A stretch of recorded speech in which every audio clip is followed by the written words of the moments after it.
Hey guys, Billy Bosco here at the Moving Movement, and now that the van is finally done, for the most part, I thought it'd be a good time to tell you guys where I went wrong. Now, I love the van, despite some of her flaws. She's still perfect in my eyes, and whenever I see the flaws, I kind of just chuckle now, because I realize how lazy and impatient I was when I was building it.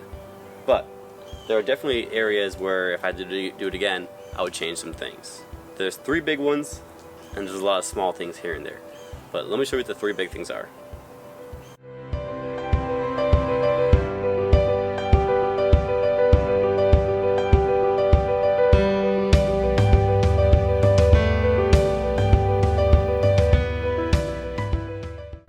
So the first big regret I had is the flooring choice. Now, I went with sheet vinyl because it all came in one giant sheet. All I had to do was take some plywood, trace it out onto the sheet and just cut it out, and I just basically rolled it on, used some spray adhesive, and that was it. It was super easy to install, probably the easiest part of the whole van. At the time I was super happy because I was too impatient to want to get plank vinyl, which is a much higher grade material. It feels a lot better, less chance of destroying it. I didn't want to deal with cutting it each piece individually. I was lazy at the time, and so this made sense at the time. And even though it's fine now, because obviously most of the furniture takes up a lot of the space, so you don't really notice it, I would still love to have a sturdier surface. There were times I dropped a tool on this final surface and it kind of cut through it and scuffed it up. I think it stains a little bit easier than plank vinyl would. So if I had to do it again, I would give it the higher end material to give it more of the premium feel. I still love it. It still looks fine. It did its job. Easy to install. So not a lot of regrets with the choice, but if I had to do it again, I would definitely choose a higher grade floor. So the second big regret I have is the ceiling. Now going into it, I was warned, make sure you don't put holes in your ceiling. Countless people told me that, and I still was lazy and I was still impatient. It's just the way I am. And when I was drilling through, I was kind of going in blind. I wasn't looking what I was drilling through. I knew I had a metal beam going across here, and so I was going through that. But some of the screws I had were a little too long, went straight through the ceiling, put some holes in my van. I quickly found out because it started raining and started to leak. So I had to take off my flexible solar panel, I had to peel it off, I had to patch up the hole with Flex Seal, all kinds of different seals, put it back down. And although it hasn't leaked since that day, whenever it rains I still get super uneasy and I get super nervous, and it's the biggest frustration with my van is just hoping that it's not going to leak on me. So if I had to go back and do it again, I would do my best to be patient, take your time, do not go through the roof ever, alright? Take care of your roof. My last big regret is how I ran the wires. Now I have wires coming from the solar panel, they come through the roof, down here, and they all come down the side beam right here. I'll show you guys it. Open spot in the van, and from there it runs all the way down the van and it connects to my battery bank down here. Now they all work, thank God. There's no problems with it, but my concern is that if a wire ever does disconnect or doesn't work, it's all covered by wood.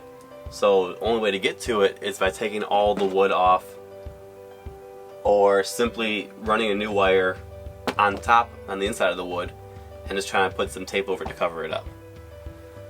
So thankfully, there's no problems yet, it works, but I'm always in the back of my head scared a wire's gonna just stop working all of a sudden and I'll have no way to get to it. So if I were to do it again, I would have better access to my wires. Maybe have a divider, a piece in the middle you could open up and somehow get easy access to it. So hopefully they just keep working forever and I have no problems. So one of the smaller areas of regret I have, not a major one, is the placement of the vent. I put mine in the back because I figured the fans would blow straight down on top of me at night. I also figured I'd be able to look out at night, kind of like a half-assed moonroof. But the fans actually, instead of blowing straight down, they blow at an angle down the air. So if I had put it in the middle of the van, I probably would have got hit a lot more with it at night. I can still feel it because it kind of bounces off the walls and hits me. So it's not the worst thing, I still feel it. And when I lay down, I am able to see outside a little bit, so it still has its perks. But if I had to do it again, I would definitely put it in the middle of the van. So make sure you really map out the placement of your fan, understand the way that it's gonna blow the air out, I had no way of knowing that because no one told me that before. But it definitely does, the air does come out at a slight angle rather than straight down. So another small thing, not a huge issue, and probably one that's common sense to most people, but just the way I am, just lazy like that, is make sure you measure your furniture accurately. Measure twice, cut once. My furniture, thankfully it's the same height, but this one is a little wider than this one, so it made buying cushions an absolute pain in the ass. So I was able to make it work. They're coming in the mail soon, so hopefully they fit. Hopefully it works out. But a bunch of small problems in my van are every measurement is a little bit off. So the chairs never fit 100% flat. They're always like slightly wobbly, but not too noticeable. Everything is just slightly off, and that's just the way I am. You know, some people are very detail oriented, very patient. Measure 4 times, cut once. Me, just the way my brain works is just, I just get frustrated and I just go.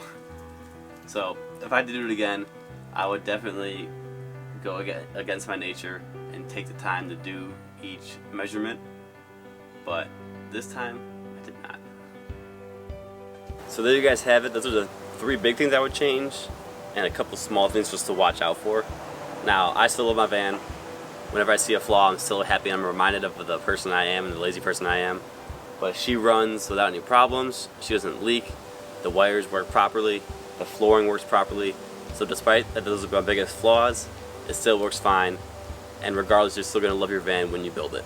But just keep that in mind when you're building the van. Try to have someone to keep you accountable. Don't just like go free range like me. Have someone to bounce ideas off you and hold you accountable to make sure you're making the right decision.